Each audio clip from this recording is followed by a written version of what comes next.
Delhi BJP പിടിക്കുമെന്ന exit poll ഫലങ്ങൾ പുറത്തേക്ക് വരുന്നു. പുറത്തുവന്ന പ്രധാന എക്സിറ്റ് പോൾ ഫലങ്ങളിലെല്ലാം ബി.ജെ.പിക്ക് അനുകൂലമാണ്. 35 മുതൽ 60 സീറ്റുകൾ വരെയാണ് വിവിധ എക്സിറ്റ് പോളുകൾ പ്രവചിക്കുന്നത്. പീപ്പിൾസ് പൾസ് പോളാണ് 60 സീറ്റുകൾ വരെ പ്രവചിക്കുന്നത്. ചാണക്യ 44 സീറ്റുകളും മാട്രിക്സ് 40 സീറ്റുകളും വരെ പ്രവചിക്കുന്നുണ്ട്. ഡൽഹിയിൽ നിന്ന് ഗൗതമനന്ദ നാരായണൻ ചേരുന്നുണ്ട്. ഗൗതം, നമുക്ക് ഈ ഒരു ഘട്ടത്തിൽ മുതിർന്ന ബി.ജെ.പി നേതാക്കൾ അടക്കം പറയുന്നത് പാവപ്പെട്ടവരുടെ പേര് പറഞ്ഞ് അധികാരത്തിൽ വന്ന ഒരു പാർട്ടിയാണ് എ.പി. പക്ഷേ ഇത്തരത്തിൽ സ്വന്തം കീശ നിറയ്ക്കുക എന്നൊരു ഉദ്ദേശത്തോടു കൂടി പലതവണയായി കേജ്രിവാളിനെ അടക്കം വിവിധ വിഷയങ്ങളിൽ വിവാദമായ ഒരു സാഹചര്യമുണ്ട്. ഇതിൻ്റെ എല്ലാ ഭരണവിരുദ്ധ വികാരം ജനങ്ങളിലുണ്ട്.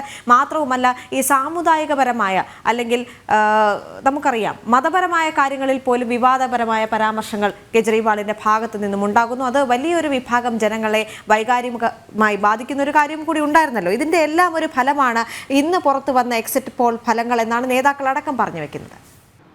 ദേവിക, ഈ എക്സിറ്റ് പോൾ ഫലങ്ങൾ ബി.ജെ.പി ക്യാമ്പിന് വലിയ ആത്മവിശ്വാസവും അധികാരത്തിലിരിക്കുന്ന ആം ആദ്മി പാർട്ടിക്ക് വലിയ തളർച്ചയും നൽകുന്നതാണ്. ദേവിക സൂചിപ്പിച്ചതുപോലെ ഈ തെരഞ്ഞെടുപ്പ് ആം ആദ്മി പാർട്ടിക്കും കേജ്രിവാളിനും വലിയൊരു അഗ്നിപരീക്ഷയാണ്.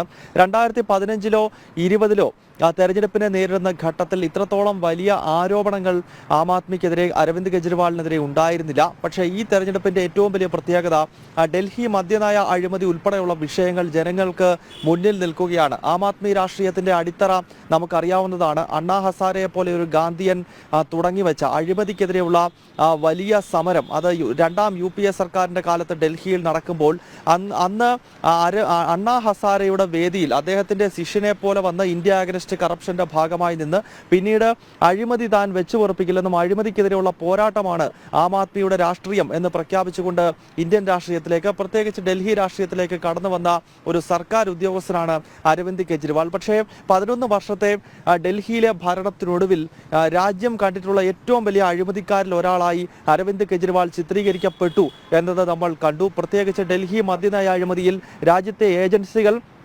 ജയിലിലടയ്ക്കുന്ന സാഹചര്യത്തിലേക്ക് വരെ എത്തി. അത് അരവിന്ദ് കെജ്രിവാളിനെ മാത്രമല്ല, അരവിന്ദ് കെജ്രിവാളിനൊപ്പം ആം ആദ്മി രാഷ്ട്രീയത്തിന് തുടക്കം കുറിച്ച മനീഷ് സിസോദിയെ പോലുള്ള നേതാക്കൾ, സഞ്ജയ് സിംഗിനെ പോലുള്ള നേതാക്കൾ, ഇവരെല്ലാം കൂട്ടത്തോടെ ജയിലിൽ പോകുന്ന ഒരു കാഴ്ച കാണുന്നു. അത് ഡൽഹി മദ്യനയ അഴിമതി കേസിൽ മാത്രമല്ല, അനധികൃത സാമ്പത്തിക ഇടപാടുമായി ബന്ധപ്പെട്ട് മറ്റ് മന്ത്രിമാർ, കെജ്രിവാളിന്റെ മന്ത്രിമാർ വിവിധ കേസുകളിൽ ജയിലിലേക്ക് പോകുന്ന കാഴ്ചയാണ് കഴിഞ്ഞ ഒരു 1.5-2 വർഷമായി ഡൽഹിയിലെ ജനങ്ങൾ, രാജ്യത്തെ ജനങ്ങൾ കാണുന്നത്. അതിനാൽ അഴിമതിയെ മുച്ചൂട് മുടിക്കുമെന്ന് പ്രഖ്യാപിച്ചുകൊണ്ട് രാജ്യത്ത് അധികാരത്തിലേക്ക് വന്ന, അല്ലെങ്കിൽ രാജ്യ തലസ്ഥാനത്ത് കേന്ദ്രീകരിച്ചുകൊണ്ട് ഭരണത്തിലെത്തിയ ഒരു സർക്കാരും ഒരു രാഷ്ട്രീയ പാർട്ടിയും അഴിമതിയുടെ പ്രതീകമായി തന്നെ മാറുന്ന ഒരു കാഴ്ചയാണ് ഏതാനും വർഷങ്ങളായി ഇന്ത്യൻ രാഷ്ട്രീയം കണ്ടത്. സ്വാഭാവികമായും അതേപ്പറ്റി കൃത്യമായ ബോധ്യമുള്ള ജനങ്ങൾ സ്വാഭാവികമായും അതിനൊരു തിരിച്ചടി നൽകാനുള്ള സാധ്യത തള്ളിക്കളയാനാവില്ല. അതാകണം ഒരുപക്ഷെ ഇപ്പോഴീ പുറത്തു വന്നുകൊണ്ടിരിക്കുന്ന ദേശീയ മാധ്യമങ്ങളുടെ എക്സിറ്റ് പോൾ ഫലങ്ങളിൽ പ്രതിഫലിക്കുന്നത് എന്നതാണ് നമുക്ക് മനസ്സിലാക്കാൻ സാധിക്കുന്നത്.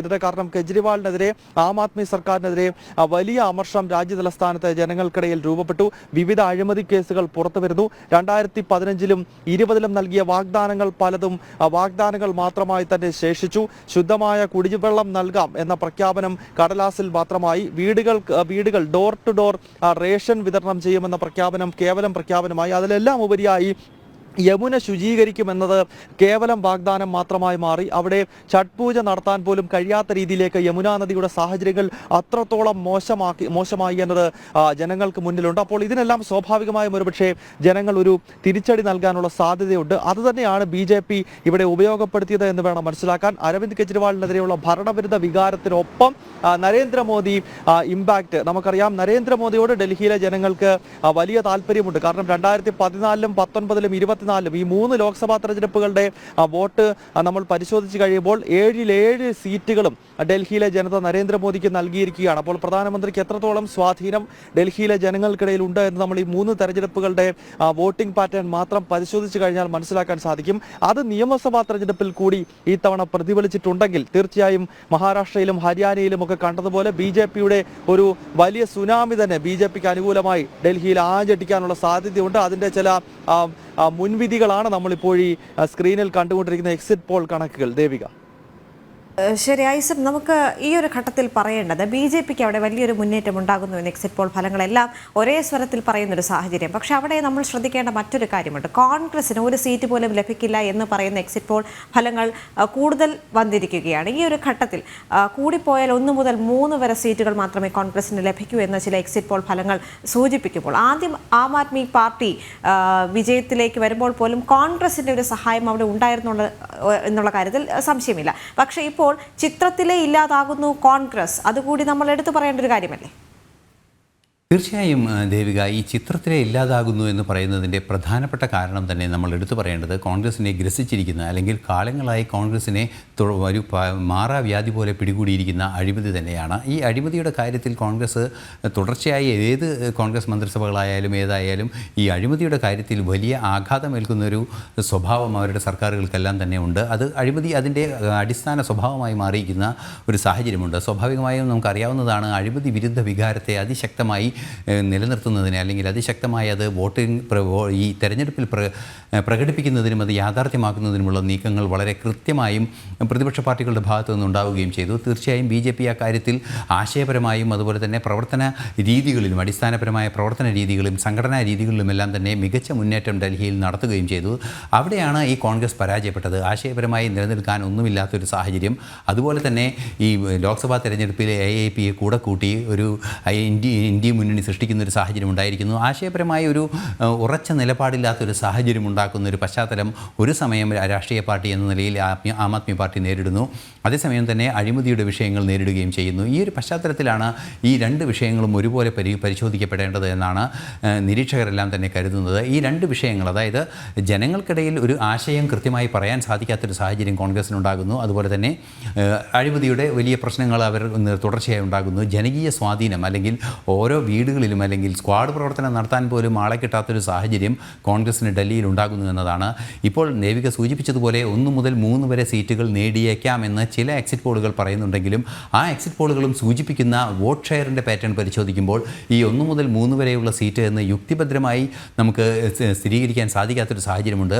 6.5 മുതൽ 8% വരെ മാത്രമാണ് വോട്ട് നേടാൻ സാധിക്കുക. അതായത് വോട്ട് ഷെയർ, മൊത്തം വോട്ടിൻ്റെ 8% മാത്രം വോട്ട് നേടാൻ സാധിക്കുന്ന ഒരു പാർട്ടി എങ്ങനെയാണ് 1 മുതൽ 3 വരെ സീറ്റ് നേടുക എന്നത് സംബന്ധിച്ചൊരു കൺഫ്യൂഷൻ നിലനിൽക്കുന്നുണ്ട്. എങ്കിൽ കൂടിയും ഏറ്റവും ഉയർന്ന നിലയിൽ നേരിയ ഭൂരിപക്ഷമോ അല്ലെങ്കിൽ ഈ സാങ്കേതിക ഭൂരിപക്ഷത്തിൻ്റെയൊക്കെ അടിസ്ഥാനത്തിൽ ഏതെങ്കിലും ഇടത്ത് ജയിച്ചു വരികയാണെങ്കിൽ കൂടി അതിനുള്ള സാധ്യത പോലും 3 സീറ്റുകൾക്കാണുള്ളത് എന്ന് പറയുമ്പോൾ തീർച്ചയായും അരവിന്ദ് കെജ്രിവാളിനെതിരായി ഉണ്ടായ ആ ഒരു അഴിമതി വിരുദ്ധ വികാരം, അഴിമതി നിറഞ്ഞ ഭരണത്തിൻ്റെ ഭരണവിരുദ്ധ വികാരത്തിൻ്റെ ഒരു നേരിയ കണിക പോലും നേടിയെടുക്കാൻ സാധിക്കാത്ത അത്രയും ആശയപരമായും അതുപോലെ തന്നെ സംഘടനാപരമായും കോൺഗ്രസ് തകർന്നുപോയി എന്നതൊരു യാഥാർത്ഥ്യം തന്നെയാണ്. ഈ തകർച്ചയുടെ ഒരു കാരണം തന്നെയാണ് നമുക്കറിയാവുന്നതാണ്. ഒന്നാമത്തെ തെരഞ്ഞെടുപ്പ് നടന്നതിന് ശേഷം, അതായത് രാഷ്ട്രപതി ഭരണത്തിന് ശേഷം തെരഞ്ഞെടുപ്പ് നടന്ന് ആദ്യ AAP മന്ത്രിസഭ 67 അംഗങ്ങളുടെ ഭൂരിപക്ഷത്തോടെ അധികാരത്തിൽ വരുന്ന സമയത്ത് അന്ന് തന്നെ കോൺഗ്രസ് നിയമസഭാ അംഗമില്ലാത്തൊരു സാഹചര്യം ഡൽഹിയിലുണ്ടായിരുന്നു. അന്നെല്ലാം തന്നെ നമുക്കറിയാവുന്നതാണ്, മുതിർന്ന മാധ്യമങ്ങളെല്ലാം തന്നെ വിസിറ്റിംഗ് പാസ് കൊണ്ട് നിയമസഭയിൽ കയറേണ്ട പാർട്ടിയായി മാറി കോൺഗ്രസ് എന്ന് വിശേഷിപ്പിച്ചിരുന്നു. അതേ അവസ്ഥയിലേക്ക് തന്നെ 10 വർഷത്തിന് ശേഷവും തുടരുന്നു. പലയിടങ്ങളിലും രാജ്യത്താകമാനം സംഘടനാ തലത്തിലും അതുപോലെ തന്നെ ആശയപരമായ നിലപാടുകളുടെ തലത്തിലായാലും പിന്നോട്ട് പോകുന്ന ഈ രാഷ്ട്രീയ പാർട്ടി സ്വാഭാവികമായും അതിൻ്റെ സംഘടനാ പ്രവർത്തനങ്ങൾ ക്ഷയിക്കുന്നു. അതുപോലെ തന്നെ ആശയങ്ങളുടെ ആ ഒരു ഗരിമ നശിക്കുകയും ചെയ്യുന്നൊരു പശ്ചാത്തലം കൂടി നിലനിൽക്കുമ്പോൾ സ്വാഭാവികമായും അത് വീഴ്ചയിലേക്ക് തന്നെ പോകുമെന്നതൊരു യാഥാർത്ഥ്യം തന്നെയാണ്. നമുക്കറിയാവുന്നതാണ്, ഇന്ത്യൻ നാഷണൽ കോൺഗ്രസ് എന്ന് പറയുന്ന ഗ്രാൻഡ് ഓൾഡ് പാർട്ടി ഇപ്പോൾ തീർത്തും ദുർബലമായ ഒരു നേരോവായ നൂല് പോലെ ചുരുങ്ങിപ്പോയൊരു പാർട്ടിയായി മാറിയിരിക്കുന്നു. ഡൽഹിയിൽ അതിൻ്റെ ഒരു തിരഞ്ഞെടുപ്പിൻ്റെ ഒരു ലിറ്റ്മസ് ടെസ്റ്റ് നടന്നിരിക്കുന്നു എന്ന് മാത്രമേ നമുക്കിപ്പോൾ ഈ പരാജയത്തിൻ്റെ കാരണമായി പറയാൻ സാധിക്കുകയുള്ളൂ. ഡൽഹിയിലാകെയുള്ള വോട്ടർമാർ 15,61,400 പേർ. അതിൽ 8,37,617 പുരുഷന്മാർ, 7,23,656 സ്ത്രീകൾ, 1,267 ട്രാൻസ്ജെൻഡർ വോട്ടർമാർ. ഇങ്ങനെയാണ് കണക്കുകൾ. ഇതിൽ ബഹുഭൂരിപക്ഷം വോട്ടർമാരും വിശ്വസിച്ചിരിക്കുന്നത് BJPയാണ് എന്ന് സൂചിപ്പിക്കുന്ന എക്സിറ്റ് പോൾ ഫലങ്ങളാണ് ഈ ഒരു ഘട്ടത്തിൽ പുറത്തേക്ക് വരുന്നത്. 35 മുതൽ 60 സീറ്റ് വരെ BJP നേടുമെന്ന് ഫലങ്ങൾ സൂചിപ്പിക്കുന്നു. ഡൽഹി വിധി എഴുതിയതിനു ശേഷം എക്സിറ്റ് പോൾ ഫലങ്ങൾ പുറത്തേക്ക് വരികയാണ്. ഗൗതം ചേരുന്നുണ്ട് ഡൽഹിയിൽ നിന്ന്. ഗൗതം, നമ്മൾ ഈ ഒരു ഘട്ടത്തിൽ പറയേണ്ടത് 15 വർഷം തുടർച്ചയായി ഡൽഹി ഭരിച്ച കോൺഗ്രസ് ചിത്രത്തിലേ ഇല്ല എന്നൊരു കാര്യം കൂടി ഒരു ഘട്ടത്തിൽ നമ്മൾ എടുത്തു പറയേണ്ട കാര്യമുണ്ടല്ലോ. ആദ്യം കോൺഗ്രസിന്റെ സഹായത്തോടു കൂടിയാണ് AAP പോലും അധികാരത്തിൽ വരുന്ന ഒരു ഘട്ടമുണ്ടായിരുന്നത്. ഇപ്പോൾ കോൺഗ്രസിൽ കോൺഗ്രസിന് ഒരു സീറ്റ് പോലും ലഭിക്കില്ല എന്നാണ് കൂടുതലും എക്സിറ്റ് പോൾ ഫലങ്ങൾ പറയുന്നത്. എന്നാൽ 1 മുതൽ 3 വരെ സീറ്റുകൾ കോൺഗ്രസിന് ലഭിച്ചേക്കാം. പക്ഷെ അതിൽ പോലും ചില അനിശ്ചിതത്വങ്ങളുള്ളതായാണ് ഈ എക്സിറ്റ് പോൾ ഫലങ്ങളുടെ കണക്ക് നമ്മൾ എടുത്ത് പരിശോധിക്കുമ്പോൾ മനസ്സിലാവുന്ന ഒരു കാര്യം. പക്ഷേ ഈ ഒരു ഘട്ടത്തിൽ നമ്മൾ മനസ്സിലാക്കേണ്ടത് ഈ കോൺഗ്രസിന്റെ വളർച്ച എന്നതിലുപരി തകർച്ച ഈ ഒരു ഘട്ടത്തിൽ ഈ എക്സിറ്റ് പോൾ ഫലങ്ങൾ പുറത്തേക്ക് വരുമ്പോൾ അതും കൂടി നമ്മൾ ചർച്ചയാക്കേണ്ടതില്ലേ? ദേവിക, കോൺഗ്രസിന്റെ ഈ എക്സിറ്റ് പോളിലെ കണക്കുകളിൽ ഒരു അത്ഭുതവുമില്ല. കാരണം കോൺഗ്രസിന് നിലവിൽ ഒരു സീറ്റ് പോലും ഇല്ലാത്ത സ്ഥലമാണ് ഡൽഹി എന്നത് നമ്മൾ എടുത്തു പറയേണ്ടതാണ്. 2015-ലും 2020-ലും കോൺഗ്രസിന് ഒരു MLA പോലും വിജയിപ്പിക്കാൻ ഇവിടെ കഴിഞ്ഞിട്ടില്ല. അത് എടുത്തു കാണേണ്ടത് 1998 മുതൽ 2013 വരെ കോൺഗ്രസ് അടക്കി ഭരിച്ച നിയമസഭയാണ് ഡൽഹി നിയമസഭ. ഷീലാ ദീക്ഷിതിന്റെ നേതൃത്വത്തിൽ 15 വർഷം തുടർച്ചയായി ഇവിടെ ഭരണത്തിലിരുന്നു. പക്ഷേ അതിനുശേഷം കോൺഗ്രസ് പാർട്ടിയുടെ മേൽവിലാസം ഡൽഹിയിൽ നഷ്ടപ്പെടുന്ന ഒരു കാഴ്ചയാണ് പിന്നീട് കണ്ടത്. 2013-ൽ 8 സീറ്റുകൾ മാത്രമേ നേടിയുള്ളൂ. അതൊരു തകർച്ചയുടെ തുടക്കം മാത്രമായിരുന്നു. 15-ലും 20-ലും ഒരു സീറ്റ് പോലും വിജയിച്ചില്ല. ഈ തെരഞ്ഞെടുപ്പിലും ഡൽഹിയിൽ കോൺഗ്രസ് സംപൂജ്യരാകാനുള്ള സാധ്യതയെ കാണുന്നുള്ളൂ. കാരണം പ്രചരണ രംഗത്തും കോൺഗ്രസിന് വലിയൊരു മേൽക്കൈയൊന്നും ഉണ്ടായിരുന്നില്ല. ഈ 70 മണ്ഡലങ്ങളിലും BJP-യും ആം ആദ്മി പാർട്ടിയും തമ്മിലുള്ള കടുത്ത മത്സരമാണ് നടക്കുന്നത്. കോൺഗ്രസ് പലയിടത്തും കാഴ്ചക്കാർ മാത്രമാണ്. രാഹുൽ ഗാന്ധിയും പ്രിയങ്ക വാദ്രയും ഒക്കെ പ്രചരണം നടത്തിയെന്നതിലുപരിയായി കോൺഗ്രസിന് കാര്യമായ ഒരു മേൽക്കൈയൊന്നും ഈ തെരഞ്ഞെടുപ്പിൽ രൂപപ്പെടുത്താൻ കഴിഞ്ഞിട്ടില്ല എന്നതാണ് വസ്തുത. അതിനാൽ ഈ തെരഞ്ഞെടുപ്പിൽ 8-ാം തീയതി ഫലം വരുമ്പോൾ കോൺഗ്രസ് ഈ തവണയും 0 കഴിഞ്ഞാലും അതിൽ അത്ഭുതപ്പെടേണ്ടതില്ല. കാരണം കോൺഗ്രസിന് കാര്യമായ സംഘടനാ സംവിധാനമോ അടിത്തറയോ ഒന്നും ഇപ്പോൾ പഴയതുപോലെ ഡൽഹിയിലില്ല എന്നുള്ളതാണ് വസ്തുത. അത് ഡൽഹിയിലെ മാത്രം സാഹചര്യമല്ല. ഇപ്പോൾ ഉദാഹരണത്തിന് നാഗാലാൻഡ് നിയമസഭയിൽ കോൺഗ്രസിന് ഒരംഗം പോലുമില്ല. നാഗാലാൻഡ് ഒരു കാലത്ത് കോൺഗ്രസ് ഭരിച്ച സംസ്ഥാനമാണ്, ക്രിസ്ത്യൻ ഭൂരിപക്ഷ സംസ്ഥാനം. ഒരു കാലത്ത് രാജ്യത്തെ ക്രൈസ്തവ വിഭാഗം അവരുടെ സ്വന്തം പാർട്ടിയായി കണക്കാക്കിയിരുന്നത് കോൺഗ്രസിനെയാണ്. 87% ക്രൈസ്തവരുള്ള ആ നാഗാലാൻഡിൽ ഇപ്പോൾ BJP-യാണ് അധികാരത്തിലിരിക്കുന്നത്. അവിടെ ഒരു സീറ്റ് പോലും കോൺഗ്രസിനില്ല എന്ന് നമ്മൾ മനസ്സിലാക്കണം. അതോടൊപ്പം തന്നെ മറ്റൊരു വടക്കുകിഴക്കൻ സംസ്ഥാനമായ സിക്കിം, കോൺഗ്രസ് പണ്ട് അധികാരത്തിൽ ഇരുന്നിട്ടുള്ള സംസ്ഥാനമാണ്. സിക്കിം നിയമസഭയിൽ കോൺഗ്രസിന് ഒരംഗങ്ങൾ പോലുമില്ല. ഉത്തർപ്രദേശ് നിയമസഭയിൽ വിരലിലെണ്ണാവുന്ന അംഗങ്ങൾ മാത്രമാണുള്ളത്. അപ്പോൾ രാജ്യത്തിൻ്റെ രാഷ്ട്രീയ ഭൂപടം പരിശോധിച്ചു കഴിഞ്ഞാൽ കോൺഗ്രസ് നാമാവിശേഷമാകുന്നു. ഘട്ടം ഘട്ടമായി രാജ്യത്തിൻ്റെ ഓരോ മേഖലയിൽ നിന്ന് കോൺഗ്രസ് അപ്രതീക്ഷിതമാവുകയാണ്. അതിൻ്റെ ഒരു ഉദാഹരണം മാത്രമാണ് നമ്മൾ രാജ്യ തലസ്ഥാനത്ത് കാണുന്നത്. അതിനാൽ കോൺഗ്രസിനെ സംബന്ധിച്ച് സീറ്റുകൾ നഷ്ടപ്പെട്ട് കഴിഞ്ഞാൽ ഒരു സീറ്റ് പോലും ഇല്ലാത്തൊരു സാഹചര്യം ഉണ്ടായിക്കഴിഞ്ഞാലും അതിൽ അത്ഭുതപ്പെടേണ്ടതില്ല എന്ന് വേണം മനസ്സിലാക്കാൻ. അതെ ഐസൻ, 2,39,905 കന്നി വോട്ടർമാർ ഇത്തവണ സമ്മതിദാനാവകാശം രേഖപ്പെടുത്തിയ ഒരു സാഹചര്യം കൂടിയാണ്. അപ്പോൾ നമുക്ക് മനസ്സിലാക്കേണ്ടത് യുവത BJP-യിൽ വിശ്വസിക്കുന്നു, അല്ലെങ്കിൽ യുവാക്കൾ കൂടുതലായി BJP സർക്കാർ വരണമെന്ന് ആഗ്രഹിക്കുന്നു എന്ന് സൂചിപ്പിക്കുന്ന എക്സിറ്റ് പോൾ ഫലങ്ങളും കൂടിയാണ് ഇപ്പോൾ പുറത്തേക്ക് വന്നിരിക്കുന്നത്, അല്ലേ? തീർച്ചയായും ദേവിക, ഈ യുവാക്കളുടെ ഇടയിൽ BJP-യുടെ സാന്നിധ്യം അല്ലെങ്കിൽ സ്വാധീനം വർദ്ധിച്ചു വരുന്നുവെന്ന് ഈ അടുത്ത കാലങ്ങളിലുള്ള പഠനങ്ങളെല്ലാം തന്നെ, അത് രാഷ്ട്രീയേതര സംവിധാനങ്ങളുടെ, അതായത് ഏതെങ്കിലും പൊളിറ്റിക്കൽ പാർട്ടിയുടെ ഏതെങ്കിലും വിഭാഗങ്ങളുടെ പഠനം എന്നതിനപ്പുറം അക്കാഡമിക്കായ പഠനങ്ങളിലും അതുപോലെ തന്നെ സാമൂഹ്യശാസ്ത്രപരമായ നിരീക്ഷണങ്ങളിലെല്ലാം തന്നെ വളരെ കൃത്യമായത് മനസ്സിലാക്കാൻ സാധിക്കുന്നുണ്ട്. അതിന് പ്രധാനമായ കാരണങ്ങളുമുണ്ട്. നമുക്കറിയാവുന്നതാണ് സ്കിൽ ഇന്ത്യ പോലുള്ള യുവാക്കൾക്ക് തൊഴിൽ ലഭ്യമാക്കുക. അത് യുവാക്കളുടെ ഏറ്റവും വലിയ പ്രശ്നം തൊഴിൽ പ്രശ്നമാണ്. തൊഴിൽ ലഭ്യമാകുക എന്നതാണ്.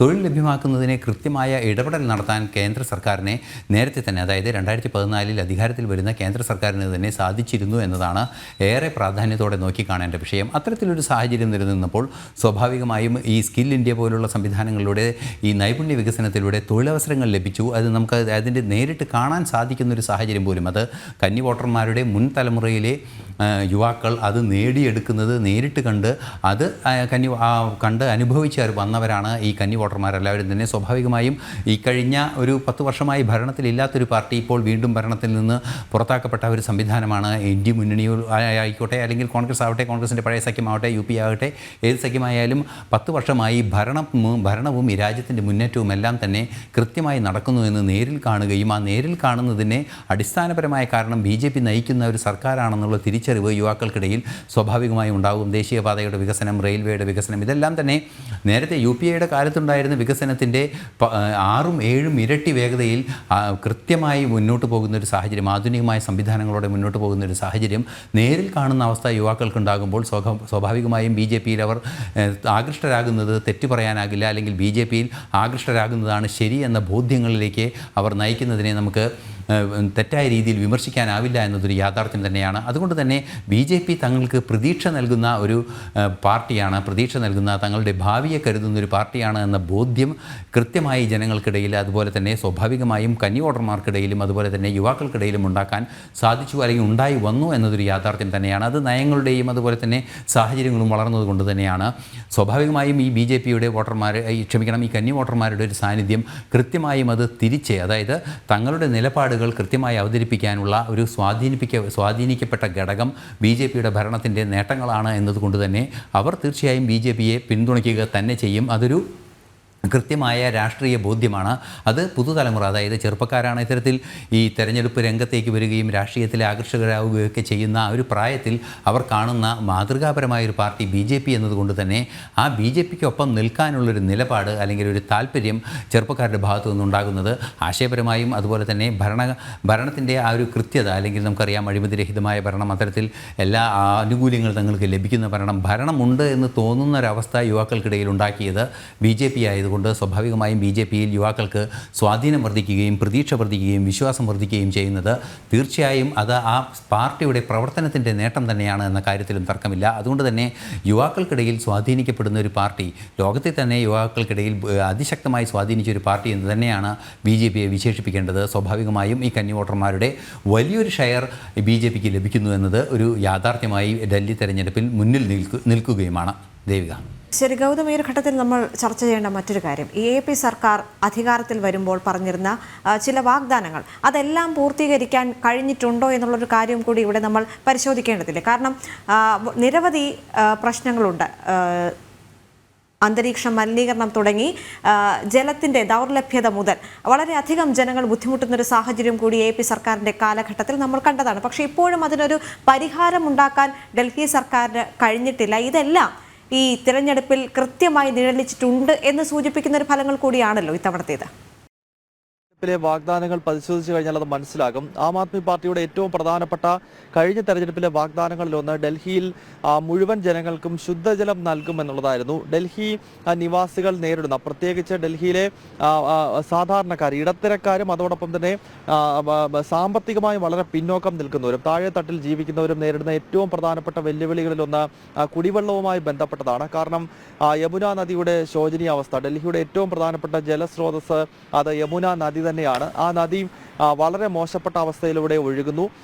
ശുദ്ധജലം എത്തിക്കും എന്നത് വലിയ വാഗ്ദാനമായിരുന്നു അരവിന്ദ് കെജ്രിവാളിന്റെ. പക്ഷെ അത് ഉണ്ടായിട്ടില്ല. കഴിഞ്ഞ 5 വർഷത്തിനിടയിൽ മഹാമാരികൾ വലിയ തോതിൽ യുവാക്കളിലേക്ക് ഉൾപ്പെടെ പടർന്നു പിടിക്കുകയും നിരവധി പേർക്ക് ജീവൻ നഷ്ടപ്പെടുകയും ഒക്കെ ചെയ്യുന്ന പശ്ചാത്തലമുണ്ടായി. അങ്ങനെ കുടിവെള്ളം വീടുകൾ തോറും എത്തിക്കുമെന്ന വാഗ്ദാനം പാഴ്വാക്കായി. 2 ആരോഗ്യ മേഖലയുമായി ബന്ധപ്പെട്ടുള്ള വലിയ വാഗ്ദാനങ്ങളായിരുന്നു. അതിൻ്റെ ഏറ്റവും മോശം അവസ്ഥ നമ്മൾ കണ്ടത് കഴിഞ്ഞ കോവിഡ് കാലത്താണ്. കൊറോണ വ്യാപനം ഡൽഹിയിൽ എല്ലാ പരിധിയും ലംഘിച്ചു കഴിയുമ്പോൾ അരവിന്ദ് കെജ്രിവാൾ തന്നെ ഇരു കൈയും തൊഴുതുകൊണ്ട് തന്നെ കൊണ്ട് ഇത് കൈകാര്യം ചെയ്യാൻ കഴിയില്ല എന്ന് തുറന്ന് സമ്മതിക്കുന്ന ഒരു സാഹചര്യം ഉണ്ടായിരുന്നു. അതിന് മുൻപ് വരെ അരവിന്ദ് കെജ്രിവാൾ പറഞ്ഞത് ലോകത്തിലെ തന്നെ ഏറ്റവും വലിയ ആരോഗ്യ മേഖലയായിട്ട് ഡൽഹി മാറുകയാണ്, അല്ലെങ്കിൽ മൊഹല്ല ക്ലിനിക്കുകൾ ലോകത്തിന് തന്നെ മാതൃകയാണ് എന്നൊക്കെയുള്ള വലിയ പ്രചരണം നടത്തിയിരുന്ന കെജ്രിവാൾ കോവിഡ് പടർന്നു പിടിച്ചതോടുകൂടി ഇരു കൈയും തൊഴുതുകൊണ്ട് ഇനിയും കേന്ദ്ര സർക്കാർ ഇത് ഏറ്റെടുത്തില്ലെങ്കിൽ ഡൽഹി പിടിച്ചാൽ കിട്ടാത്ത ദുരന്തത്തിലേക്ക് നീങ്ങുമെന്ന് പറയുകയും ഡൽഹിയിൽ സ്ഥിരതാമസക്കാരല്ലാത്ത ആളുകൾ ഈ സ്ഥലം വിട്ട് പുറത്തേക്ക് പോകണം, അല്ലെങ്കിൽ നിങ്ങൾക്ക് ഇവിടെ ചികിത്സ പോലും നൽകില്ല എന്ന് പോലും ഒരു മുഖ്യമന്ത്രി പറയുന്ന കാഴ്ചയൊക്കെ നമ്മൾ കോവിഡ് കാലത്ത് കണ്ടതാണ്. പിന്നീട് കേന്ദ്ര ആഭ്യന്തരമന്ത്രി അമിത്ഷാ ഡൽഹിയുടെ ആരോഗ്യ മേഖലയുടെ പൂർണ്ണമായ നിയന്ത്രണം ഏറ്റെടുക്കുകയും താൽക്കാലിക ആശുപത്രികൾ ഉൾപ്പെടെ സജ്ജീകരിച്ചുകൊണ്ടാണ് കോവിഡ് വ്യാപനത്തെ പൂർണ്ണമായി തന്നെ പിടിച്ചുകെട്ടിയത്. അതിൻ്റെ എല്ലാ ക്രെഡിറ്റും കേന്ദ്ര സർക്കാരിന് അവകാശപ്പെട്ടതാണ്. അപ്പോൾ ആരോഗ്യ മേഖലയുമായി ബന്ധപ്പെട്ട വാഗ്ദാനങ്ങൾ പാഴ്വാക്കായി. നേരത്തെ കുടിവെള്ളവുമായി ബന്ധപ്പെട്ട് നടത്തിയ വാഗ്ദാനങ്ങൾ, അതുപോലെ തന്നെ എല്ലാ വീടുകൾ തോറും റേഷൻ ഡോർ ടു ഡോർ എത്തിക്കുമെന്നത് സംബന്ധിച്ചുള്ള വലിയ പ്രചരണം 2020 ആം ആദ്മി നടത്തി. അത് എങ്ങും എത്തിയിട്ടില്ല. യമുന നദി ശുചീകരിക്കുമെന്നും ലോകോത്തര നിലവാരത്തിലേക്ക് ഒരു റിവർ ഫ്രണ്ട് പ്രോജക്റ്റ് പോലെ യമുനയിൽ കാര്യങ്ങൾ മാറ്റിയെടുക്കുമെന്ന് സംബന്ധിച്ചുള്ള പ്രഖ്യാപനങ്ങൾ ഉണ്ടായിരുന്നു. അത് ആ പ്രോജക്റ്റുകൾ എങ്ങും എത്തിയില്ല എന്ന് മാത്രമല്ല, യമുന നദിയുടെ അവസ്ഥ ദിനം തോറും കൂടുതൽ ശോചനീയമാവുകയും അതുമായി ബന്ധപ്പെട്ട് വലിയ പ്രതിഷേധങ്ങൾ ഉയരുകയും ഒക്കെ ചെയ്തു. അപ്പോൾ ഇത്തരത്തിൽ കഴിഞ്ഞ പ്രകടന പത്രികയിലെ ആം ആദ്മിയുടെ വാഗ്ദാനങ്ങൾ പരിശോധിച്ചു കഴിഞ്ഞാൽ അതിൽ ബഹുഭൂരിപക്ഷവും നടത്തിയിട്ടില്ല. ജനങ്ങൾക്ക് മുന്നിൽ പച്ചയായ വാഗ്ദാനങ്ങൾ നൽകുകയും ചില ഫ്രീബീസ് മാത്രം നൽകിക്കൊണ്ട് അതിനെ പ്രൊജക്ട് ചെയ്തുകൊണ്ട് പറഞ്ഞുകൊണ്ടുള്ള ഒരു ഗിമ്മിക്കാണ് അരവിന്ദ് കെജ്രിവാളും കൂട്ടരും ഏതാനും നാളുകളായി ഡൽഹി രാഷ്ട്രീയത്തിൽ നടത്തിയത് എന്ന വസ്തുത ഈ തെരഞ്ഞെടുപ്പിൽ വളരെ പ്രകടമായി തന്നെ എക്സിറ്റ് പോൾ ഫലങ്ങൾ AAP സർക്കാരിന്റെ നെഞ്ചെടുപ്പ് കൂട്ടിയിട്ടുണ്ട്, അല്ലെങ്കിൽ AAP നേതാക്കളുടെ നെഞ്ചെടുപ്പ് കൂട്ടിയിട്ടുണ്ട് എന്നുള്ള കാര്യത്തിൽ സംശയമില്ല. എന്തായാലും BJPക്ക് വലിയൊരു മുന്നേറ്റം അവിടെ ഉണ്ടാകുമെന്ന് തന്നെയാണ് 6 എക്സിറ്റ് പോൾ ഫലങ്ങളും സൂചിപ്പിക്കുന്നത്. ഗൗതമാണ് ചേർന്നത്. BJP നേതാവ് അഡ്വക്കേറ്റ് ശ്രീ പത്മനാഭൻ കൂടി നമ്മോടൊപ്പം ചേരുകയാണ്. ശ്രീ പത്മനാഭൻ, ഈ ഒരു ഘട്ടത്തിൽ എക്സിറ്റ് പോൾ ഫലങ്ങൾ പുറത്തേക്ക് വരുന്ന ഒരു സാഹചര്യം, അതിൽ 7 എക്സിറ്റ് പോൾ ഫലങ്ങൾ പുറത്തു വരുന്നു. അതിൽ 6ഉം BJPക്കാണ് മുൻതൂക്കം പറയുന്നത്. 60 സീറ്റ് വരെ BJP നേടുമെന്നാണ് സർവേ ഫലങ്ങൾ സൂചിപ്പിക്കുന്നത്. ഈ ഒരു ഘട്ടത്തിൽ നമുക്ക് പ്രാഥമികമായി പറയാൻ പറ്റുന്ന ഒരു കാര്യം, മനുഷ്യന്റെ ജീവിതത്തിൽ ഏറ്റവും കൂടുതൽ അടിസ്ഥാന സൗകര്യങ്ങൾ എന്ന് പറയുന്നത് തന്നെ വായു, ജലം, ഭക്ഷണം എന്നുള്ളതാണല്ലോ. ആ വായു മലിനീകരണം ഉണ്ടായിട്ടും അല്ലെങ്കിൽ ജലത്തിന്റെ ദൗർലഭ്യം ഉണ്ടായിട്ട് പോലും തിരിഞ്ഞു നോക്കാത്ത ഡൽഹി സർക്കാർ ഇനി വേണ്ട, അല്ലെങ്കിൽ AAP സർക്കാർ തങ്ങൾക്ക് വേണ്ട എന്ന് ജനം വിധി എഴുതുന്നു എന്ന് സൂചിപ്പിക്കുന്ന എക്സിറ്റ് പോൾ ഫലങ്ങളാണ് ഇപ്പോൾ പുറത്തേക്ക് വരുന്നത്. അല്ല, അതിലെന്താ അറിയോ, എക്സിറ്റ് പോൾ ഫലങ്ങൾ നമ്മൾ തള്ളുകയും വേണ്ട കൊള്ളുകയും വേണ്ട എന്ന അഭിപ്രായക്കാരനാണ് ഞാൻ. ഇതൊരു സൂചനയാണ്, കേവലം സൂചന മാത്രമാണ്. എന്നാൽ ഇത് ചില സമയത്തൊക്കെ തെറ്റിയിട്ടുമുണ്ട്. ഇപ്പൊ ഹരിയാനയിൽ തെറ്റിപ്പോയി. കഴിഞ്ഞ ലോക്സഭാ തെരഞ്ഞെടുപ്പിൽ അവർ പറഞ്ഞ അത്രയും സീറ്റ് ദേശീയ ജനാധിപത്യ സഖ്യത്തിന് കിട്ടിയില്ല. എങ്കിലും പൊതുവെ ഒരു സൂചനയായിട്ടാണ് നമ്മൾ ഇതിനെ കാണുന്നത്, അല്ലെങ്കിൽ കാണേണ്ടത്. ഇവിടെ മനസ്സിലാക്കേണ്ട 2 കാര്യം. ഇപ്പൊ ഈ എക്സിറ്റ് പോൾ ഫലങ്ങൾ സത്യമാണെങ്കിൽ, അല്ലെങ്കിൽ നാളെ 8-ാം തീയതി വോട്ടെണ്ണുമ്പോൾ കാര്യങ്ങൾ ഇങ്ങനെയൊക്കെയാണ് സംഭവിക്കുന്നതെങ്കിൽ മനസ്സിലാക്കേണ്ടത് ആം ആദ്മി പാർട്ടിക്കെതിരെ അതിശക്തമായ ആന്റി ഇൻക്യുംബൻസി ഉണ്ട് എന്നുള്ളതാണ്. അതിനിപ്പോൾ താങ്കളും നേരത്തെ സംസാരിച്ച താങ്കളുടെ റിപ്പോർട്ടറും പറഞ്ഞ ഒരുപാട് കാര്യങ്ങളുണ്ട്. അതോടൊപ്പം കേന്ദ്ര സർക്കാരിനെതിരെ പ്രോ ഇൻക്യുംബൻസി ഉണ്ട് എന്നാണ് മനസ്സിലാക്കേണ്ടത്. അതിനും കാരണങ്ങളുണ്ട്. അപ്പൊ ഞാൻ ആം ആദ്മി പാർട്ടിയുടെ 10 വർഷത്തെ ഭരണം എടുത്ത് പരിശോധിക്കുമ്പോൾ അവർ ചെയ്തത് എന്താണ്? അവരെ കൊണ്ട് ആവാത്ത കാര്യങ്ങൾ വാഗ്ദത്തം ചെയ്തു. ഒരു സർക്കാരിന് ചെയ്യാവുന്ന കാര്യങ്ങളെ അവർക്ക് വാഗ്ദാനം ചെയ്യാൻ പറ്റുള്ളൂ. ഇപ്പൊ 200 യൂണിറ്റ് വരെ വൈദ്യുതി കൊടുക്കാം, ഓക്കെ, അത് ശരിയായ കാര്യമാണ്. പക്ഷേ ഡൽഹിയിൽ എല്ലാവർക്കും ശുദ്ധജലം സൗജന്യമായി എത്തിക്കുക എന്ന് പറഞ്ഞാൽ വലിയ ബുദ്ധിമുട്ടുള്ള കാര്യമാണ്. കാരണം ഡൽഹിയിലെ ജനസംഖ്യ അനുദിനം വളരുകയാണ്. ഈ രാജ്യത്തിന്റെ പല ഭാഗത്തു നിന്നും തൊഴിൽ തേടിയും മറ്റ് സംവിധാനങ്ങൾ തേടിയും ഡൽഹിയിലേക്ക് ആളുകൾ വന്നുകൊണ്ടിരിക്കുന്ന ഒരു സാഹചര്യമുണ്ട്. അപ്പോൾ ഡൽഹിയിൽ എല്ലാവർക്കും സൗജന്യ കുടിവെള്ളം അത് അത്ര എളുപ്പമുള്ള കാര്യമല്ല. അത് അവർ വാഗ്ദാനം ചെയ്തു. അങ്ങനെ അവർ ഒരുപാട് കാര്യങ്ങൾ. പിന്നെ അവർക്കുണ്ടായ വേറൊരു കുഴപ്പം എന്താണ്? അവരെ കൊണ്ട് ചെയ്യാൻ പറ്റാത്ത കാര്യങ്ങൾ, അല്ലെ അവർ പരാജയപ്പെടുന്ന അവസരങ്ങളിൽ ഉടനെ അവർ പറയും ഇത് കേന്ദ്ര സർക്കാരിന്റെ കുഴപ്പം കൊണ്ടാണ് സംഭവിക്കുന്നത്. ഉടനെ കുറ്റം പറയും. അപ്പോൾ തങ്ങൾക്ക് ചെയ്യാൻ പറ്റാത്തതിനൊക്കെ കേന്ദ്രത്തെ കുറ്റം പറയുമ്പോൾ ഓരോ സംഗതിയും ആരാണ് ചെയ്യേണ്ടത് എന്ന് ഈ രാജ്യത്ത് ചില നിയമ സംവിധാനങ്ങൾ ഉണ്ടല്ലോ. അതൊക്കെ സാധാരണക്കാരൻ ഇന്ന് അറിയുന്ന, പ്രത്യേകിച്ച് ഡൽഹിയിലെ മിഡിൽ ക്ലാസ് ഒരു വലിയ ജനവിഭാഗമാണ്. അവർക്ക് ഇതൊക്കെ അറിയാം, എഡ്യൂക്കേറ്റഡ് മിഡിൽ ക്ലാസ് ആണ്. അപ്പൊ അവർക്ക് ഈ കാര്യങ്ങൾ അറിയാം. ഇത്തരത്തിലുള്ള പ്രശ്നങ്ങൾ ഡൽഹിയിലുണ്ട്. പിന്നെ അതോടൊപ്പം ഇപ്പൊ കേന്ദ്രത്തിന്റെ ചില നിർണായക നീക്കങ്ങൾ. ഇപ്പൊ എല്ലാവരും പറയാ ഇൻകം ടാക്സ് കുറച്ചു, ഇൻകം ടാക്സിന്റെ പരിധി 12 ലക്ഷമാക്കി വർദ്ധിപ്പിച്ചു. അതിലുപരിയായി ഡൽഹിയിൽ കേന്ദ്ര സർക്കാർ വെസ്റ്റ് പെരിഫറൽ റോഡും ഈസ്റ്റ് പെരിഫറൽ റോഡും നിർമ്മിച്ചു. അതോടൊപ്പം ലിങ്ക് റോഡുകൾ നിർമ്മിച്ചു. ഡൽഹിയിൽ നിന്നും മീററ്റിലേക്ക് 14 വരി പാത നിർമ്മിച്ചു. ഡൽഹി ബോംബെ എക്സ്പ്രസ് ഹൈവേയുടെ നിർമ്മാണം നടക്കുന്നു. ദ്വാരക ഹൈവേയുടെ നിർമ്മാണം നടക്കുന്നു. ഡൽഹി വിമാനത്താവളത്തിന്റെ അടിയിലൂടെ ഇന്ന് സബ്വേ ഉണ്ട്. ഇങ്ങനെ ഇൻഫ്രാസ്ട്രക്ചറുടെ കാര്യത്തിൽ കേന്ദ്ര സർക്കാർ ഒരുപാട് കാര്യങ്ങൾ ഡൽഹിക്ക് വേണ്ടി ചെയ്തിട്ടുണ്ട്. അപ്പൊ അതിൻ്റെതായ ചില എന്താ പറയാ പ്രോ ഇൻകുംബൻസി കേന്ദ്ര സർക്കാരിന് അനുകൂലമായിട്ടുണ്ട്. അപ്പോൾ ഈ ആം ആദ്മി പാർട്ടി വാഗ്ദാനങ്ങളെല്ലാം ലംഘിച്ചു എന്ന് മാത്രമല്ല, അല്ലെങ്കിൽ ബഹുഭൂരിപക്ഷം വരുന്ന വാഗ്ദാനങ്ങളും നടപ്പിലാക്കാൻ പറ്റിയില്ല എന്ന് മാത്രമല്ല, അതിഗുരുതരമായ അഴിമതിയിലും അവർ പെട്ടു. ഈ ആം ആദ്മി പാർട്ടി 2013 തെരഞ്ഞെടുപ്പിൽ എല്ലാവരെയും ഞെട്ടിച്ചുകൊണ്ട് 10-27 സീറ്റ് നേടിയപ്പോൾ അത് സത്യത്തിൽ അവരെ ആ വിജയത്തിൽ എത്താൻ സഹായിച്ചത് 2 ഘടകമാണ്. ഒന്ന്, അരാഷ്ട്രീയവാദികളായ ചെറുപ്പക്കാർ അഴിമതിക്കെതിരെ രൂപം കൊണ്ട ഒരു എന്താ പറയാ ഒരു കൂട്ടായ്മയായി ഇതിനെ കണ്ടു. 2, ഈ സൗജന്യ വാഗ്ദാനങ്ങളിൽ ആകൃഷ്ടരായി ഡൽഹിയിലെ ചേരി പ്രദേശങ്ങളിൽ താമസിക്കുന്നവർ ലോവർ മിഡിൽ ക്ലാസ് ഇവരൊക്കെ ധാരാളം വോട്ട് ചെയ്തു. അഴിമതി വിരുദ്ധ സംവിധാനം എന്ന് കരുതി എഡ്യൂക്കേറ്റഡ് മിഡിൽ ക്ലാസ് വോട്ട് ചെയ്തു. 10 വർഷം കഴിഞ്ഞപ്പോൾ ആം ആദ്മി പാർട്ടി ഒരു ഒന്നാം തരം രാഷ്ട്രീയ പാർട്ടിയായി മാറി. അവർ കഴിഞ്ഞ ലോക്സഭാ തെരഞ്ഞെടുപ്പിൽ ഇന്ത്യ മുന്നണിയുടെ ഭാഗമായി മാറി, കോൺഗ്രസുമായി സഖ്യമുണ്ടാക്കി. കോൺഗ്രസ് സർക്കാർ 10 വർഷം ഇന്ത്യ ഭരിച്ചപ്പോൾ, ഡൽഹി ഭരിച്ചപ്പോൾ നടത്തിയ അഴിമതിക്കെതിരെ സമരം ചെയ്തുണ്ടായ പാർട്ടിയാണ് ആം ആദ്മി പാർട്ടി, അല്ലെങ്കിൽ സംവിധാനമാണ്. അതിന് അവര് അണ്ണാ ഹസാരയെ കൂട്ടുപിടിച്ചു. അപ്പൊ കോൺഗ്രസിനെതിരെ ഉള്ള അവരുടെ അഴിമതിക്കെതിരെയുള്ള സമരത്തിലൂടെ വളർന്നു വരുന്ന പാർട്ടി കോൺഗ്രസുമായി സഖ്യമുണ്ടാക്കി. മാത്രമല്ല അവർ തന്നെ വലിയ തോതിലുള്ള അഴിമതി, ഡൽഹി മദ്യ അഴിമതി നടത്തി, ജൽ നിഗം ബോർഡ് അഴിമതി നടത്തി, പല കാര്യത്തിലും അവർ വലിയ തോതിലുള്ള അഴിമതി നടത്തി. അപ്പൊ ഈ അപൊളിറ്റിക്കലായ അല്ലെങ്കിൽ അരാഷ്ട്രീയവാദികളായ ചെറുപ്പക്കാർ, ഇവരുടെ കൂടെ ഉണ്ടായിരുന്നവർ ഇപ്പോൾ പതുക്കെ ഇവരെ വിട്ടുപോയിട്ടുണ്ട്. അവർ നിരാശരാണ്. അതോടൊപ്പം ചെയ്യാമെന്ന് പറഞ്ഞ വാഗ്ദാനങ്ങൾ പാലിക്കാത്തത് കൊണ്ട് ലോവർ മിഡിൽ ക്ലാസും ചേരി പ്രദേശത്തിലെ ജനങ്ങളും നിരാശരാണ്. അവർ വിട്ടുപോയിട്ടുണ്ട്. പിന്നെ ടാക്സി ഡ്രൈവർമാർ, ഓട്ടോറിക്ഷ ഡ്രൈവർമാരായിരുന്നു ഇവരുടെ വലിയൊരു എന്താ പറയാ ഒരു ശക്തി. ഓട്ടോറിക്ഷ ഡ്രൈവർമാർ നിരാശരാണ്. കാരണം സ്ത്രീകൾക്ക് വ്യാപകമായി അവരുടെ വരുമാനം പോലും നോക്കാതെ, ഇപ്പോ BPL സ്ത്രീകൾക്ക് ഒരു കാർഡ് കൊടുത്തിട്ട് അവർക്ക് ബസ്സിൽ സൗജന്യമാക്കിയാൽ മനസ്സിലാക്കാം. 50,000 60,000 ശമ്പളം കിട്ടുന്ന സ്ത്രീകൾക്ക് വരെ ബസ്സിൽ ഫ്രീ ആണ്. അപ്പൊ എന്തായി? ആരും ഓട്ടോയിൽ കയറാണ്ടായി, ഓട്ടോറിക്ഷക്കാർക്ക് പണിയില്ലാണ്ടായി, അവര് നിരാശരാണ്. ഇങ്ങനെ തലതിരിഞ്ഞ കുറെ നയങ്ങളും അഴിമതിയും വാഗ്ദാന ലംഘനവും ഒക്കെ ആം ആദ്മി പാർട്ടിക്കെതിരെ അതിശക്തമായ ആന്റി ഇൻക്യുംബൻസി സൃഷ്ടിച്ചിട്ടുണ്ട്. പിന്നെ 2 വർഷം മുന്നേ ഡൽഹിയിൽ തെരഞ്ഞെടുപ്പ് നടന്നു, അതായത് മുനിസിപ്പൽ കോർപ്പറേഷനിലേക്ക്. അത് BJPയുടെ കയ്യിൽ നിന്നും ആ ഭരണം, അതായത് 15 വർഷം BJP ഭരിച്ചതാണ് 2008 മുതൽ, അത് ആം ആദ്മി പാർട്ടിക്ക് ലഭിച്ചു. അതുവരെ അവർ മാലിന്യ നീക്കത്തിനും മറ്റു കാര്യങ്ങൾക്കും അവർ പറഞ്ഞത് ഞങ്ങളടുത്ത് മുനിസിപ്പാലിറ്റി ഇല്ല, സംസ്ഥാനം മാത്രമേ ഉള്ളൂ, മാലിന്യ നിർമ്മാർജ്ജനം മുനിസിപ്പാലിറ്റിയുടെ ജോലിയാണ്, അവർ ചെയ്യുന്നില്ല എന്നാണ്. 2 വർഷമായി മുനിസിപ്പാലിറ്റിയും അവരുടെ കൈവശമാണ്. അപ്പോൾ അവിടെയും അവർ പ്രതിസന്ധിയിലായി. ഇങ്ങനെ മറ്റുള്ളവരെ കുറ്റം പറഞ്ഞ് രക്ഷപ്പെടുന്ന പരിപാടി നടക്കാത്തൊരു സാഹചര്യം ഉണ്ടായി.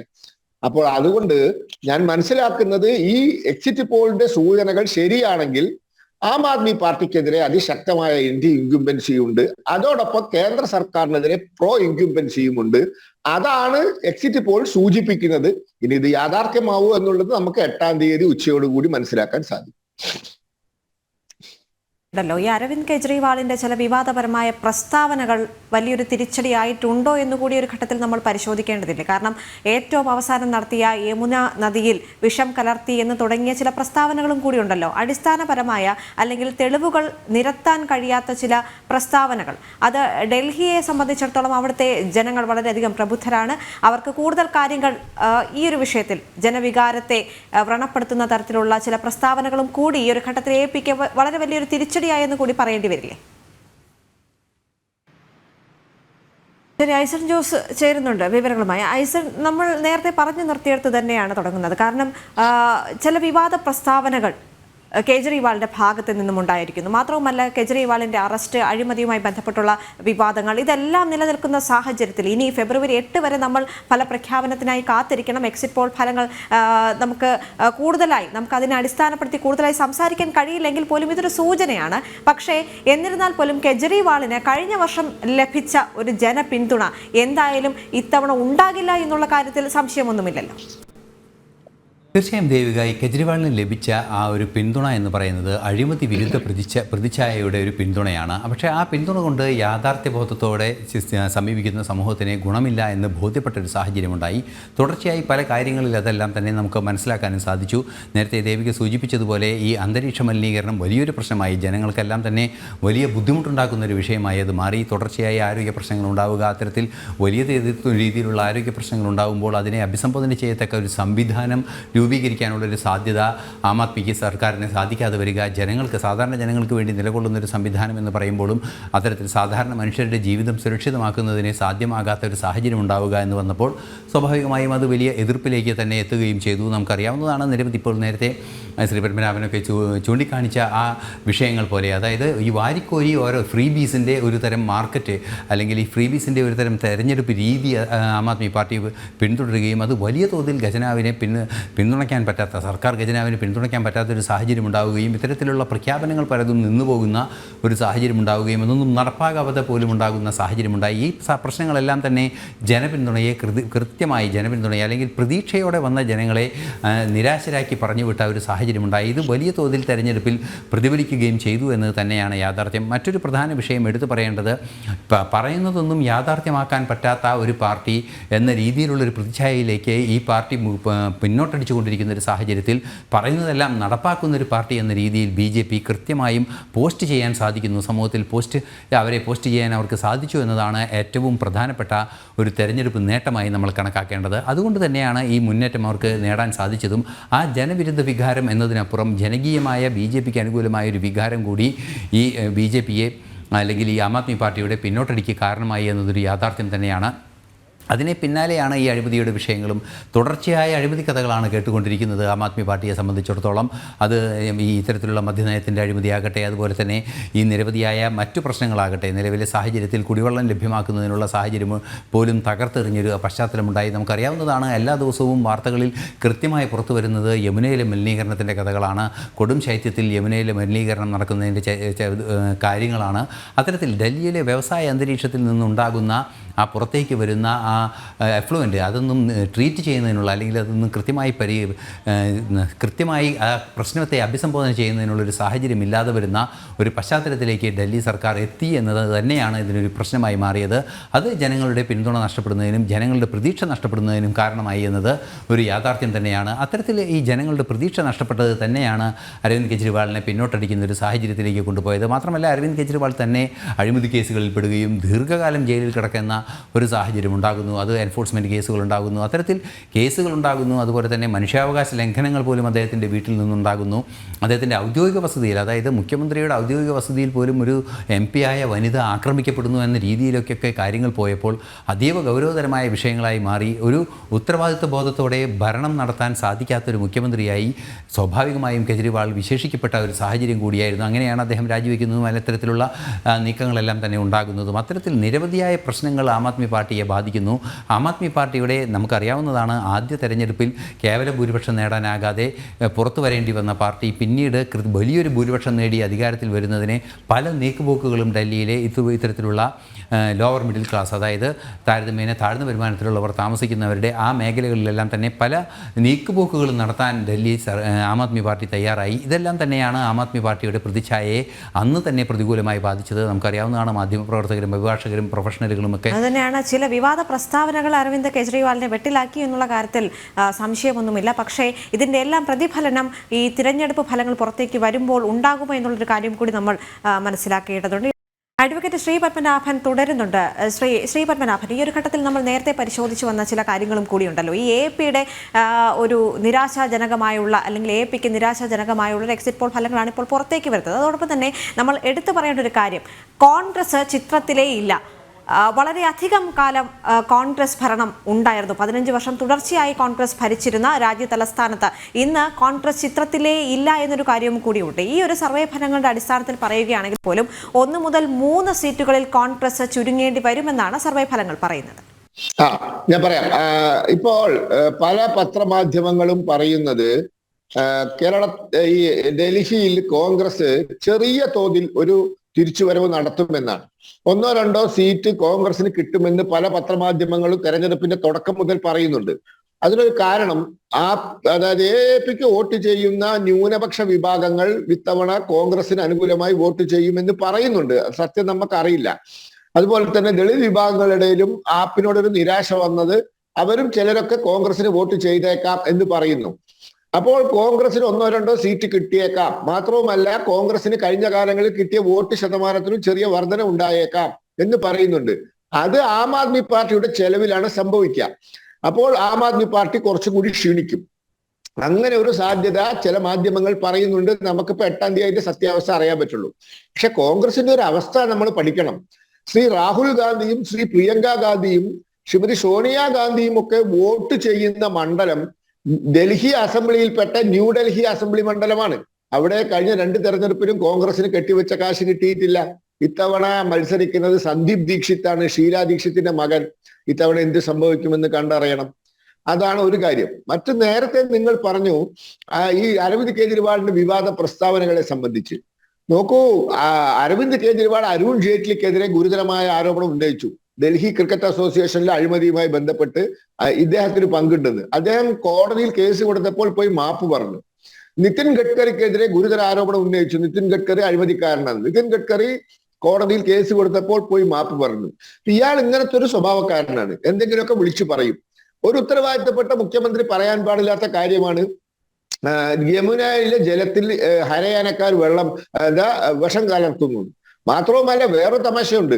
പഞ്ചാബിൽ കോൺഗ്രസ് ഭരിച്ച സമയത്ത് ഇവർ എന്താ പറഞ്ഞത്? പഞ്ചാബിൽ നിന്നും ഈ കൃഷിക്കാര് വൈക്കോല് കത്തിച്ചിട്ട് അതിന്റെ പുക ഡൽഹിയിൽ വരുന്നൊരു വിഷയമുണ്ട്. പഞ്ചാബിലെ ഹരിയാനയിലെ കൃഷിക്കാർ അവരെ കൊയ്ത്ത് കഴിഞ്ഞു കഴിഞ്ഞാൽ അവർ വൈക്കോല് കൂട്ടിയിട്ട് കത്തിക്കും. അപ്പൊ അതിന്റെ പുക ഡൽഹിയിൽ വന്നിട്ട് ഡൽഹിയിൽ മൂടൽമഞ്ഞും അന്തരീക്ഷം മോശമാവുന്ന ഒരു വിഷയമുണ്ട്. അപ്പൊ അവര് പറഞ്ഞു, ഞങ്ങൾ പഞ്ചാബിൽ അധികാരത്തിൽ വന്നാൽ അത് ഉടനെ തീർക്കും എന്നാ പറഞ്ഞു. പഞ്ചാബിൽ അവർ അധികാരത്തിൽ വന്നിട്ട് 3 വർഷമായി. ഇപ്പോഴും ആ പ്രശ്നമുണ്ട്. അതേസമയത്ത് ഹരിയാനയിൽ BJP ഗവൺമെന്റ് ഇടപെട്ട് ആ പ്രശ്നം ഒരു പരിധി വരെ പരിഹരിച്ചിട്ടുണ്ട്. കാരണം ഈ വൈക്കോലുകള് അത് കമ്പോസ്റ്റ് കുഴിയിലാക്കി അതിനെ വളമാക്കുന്ന രീതി ഹരിയാനയിൽ നടപ്പിലാക്കിക്കൊണ്ടിരിക്കുക, കത്തിക്കുന്നതിന് പകരം. എന്നാൽ പഞ്ചാബിൽ ഇവർ പരാജയപ്പെട്ടു. അപ്പൊ പറയുന്നത് ചെയ്യാൻ പറ്റാത്ത ഒരു സർക്കാരാണ്, ഒരു പാർട്ടിയാണ് ഈ AAP. എന്നാലും അവർക്ക് യാതൊരു മടിയില്ല. ഇനി വാഗ്ദാനങ്ങൾ കൊടുത്തോണ്ടിരിക്കും. എന്തെങ്കിലുമൊക്കെ പറഞ്ഞ് എങ്ങനെയെങ്കിലും ജയിക്കുക. അതിൽ ഒരു എത്തിക്സും വേണ്ട, ഒരു നീതിയും വേണ്ട, ഒരു സാമാന്യ മര്യാദയും വേണ്ട എന്ന് ചിന്തിക്കുന്ന ആളുകളാണ് അവര്. അപ്പൊ അങ്ങനെയൊക്കെ ചെയ്യും. അവരുടെ കൂടെ ഉണ്ടായിരുന്ന പലരും പുറത്തു വന്നിട്ട് പറഞ്ഞ കാര്യങ്ങളൊക്കെ വളരെ ഗുരുതരമാണ്. പ്രത്യേകിച്ച് ആ ഒരു കവി ഉണ്ടല്ലോ, കുമാർ ബിശ്വാസ്. അദ്ദേഹം അവിടുന്ന് തെറ്റിപ്പിരിഞ്ഞു വരാൻ കാരണം എന്താണ്?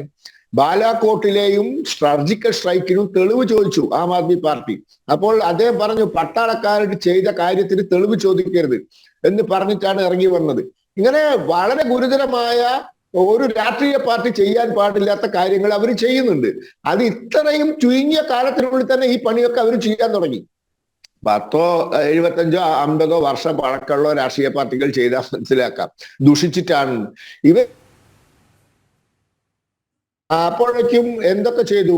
അവരുടെ നേതാവ് സത്യേന്ദ്ര ജെയിൻ ജയിലിലായിരുന്നു. എന്തിനാ ജയിലിൽ പോയത് അറിയോ? വ്യാജ LLB സർട്ടിഫിക്കറ്റ് കൊടുത്തതിന്. തെരഞ്ഞെടുപ്പ് കമ്മീഷൻ ഇത്തരത്തിലുള്ള ഗുരുതരമായ കുഴപ്പങ്ങൾ ചെയ്യുന്ന ആൾക്കാരാണ്. ഇവരെ സംബന്ധിച്ചിടത്തോളം എലക്ഷൻ എങ്ങനെയെങ്കിലും ജയിക്കുക എന്ന് മാത്രമേ ഉള്ളൂ. ഈ ഡൽഹി അഴിമതി, ഈ ലിക്കർ അഴിമതി, മദ്യ അഴിമതി നടത്തിയത് എന്തിനാണെന്നറിയോ? ഗോവ ഇലക്ഷന്റെ ഫണ്ടിന് വേണ്ടിയിട്ടാ.